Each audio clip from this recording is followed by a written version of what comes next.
ശബരിമലയിൽ അടുത്ത വർഷത്തെ തീർത്ഥാടന കാലത്തേക്കുള്ള ഒരുക്കങ്ങൾ ദേവസ്വം ബോർഡും സർക്കാരും ആരംഭിച്ചതായി ദേവസ്വം വകുപ്പ് മന്ത്രി വി.എൻ. വാസവൻ. ഭക്തർക്കായി വിവിധ സ്ഥലങ്ങളിൽ ഇടത്താവളങ്ങൾ നിർമ്മിക്കുമെന്നും വരും വർഷങ്ങളിൽ കൂടുതൽ ദർശന സൗകര്യം ക്രമീകരിക്കുമെന്നും മന്ത്രി സന്നിധാനത്ത് പറഞ്ഞു.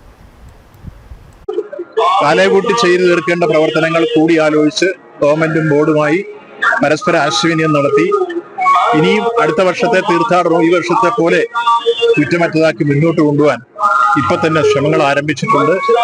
അതിന്റെ ഭാഗമായി ചില പ്രവർത്തനങ്ങൾ ചില മേഖലയിൽ തുടങ്ങിയിരുന്നു.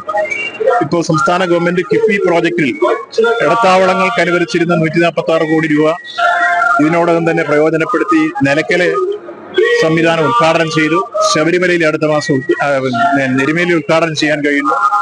അതിനുശേഷം പിന്നീട് ആറ്റിങ്ങല്, കഴക്കൂട്ടത്ത്, അതുപോലെ ചെങ്ങന്നൂര് തുടങ്ങിയ സ്ഥലങ്ങളിലെല്ലാം ആ ഇടത്താവളങ്ങളുടെ ബാക്കി പ്രവർത്തനങ്ങൾ ഇപ്പോൾ മുന്നോട്ട് പോയിക്കൊണ്ടിരിക്കുന്നു.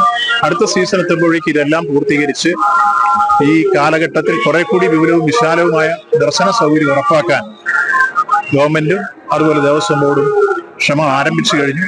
അത് പൂർണ്ണാർത്ഥത്തിലും ലക്ഷ്യത്തിലും എത്തിക്കും എന്നുള്ളതാണ് ഏറ്റവും പ്രധാനം.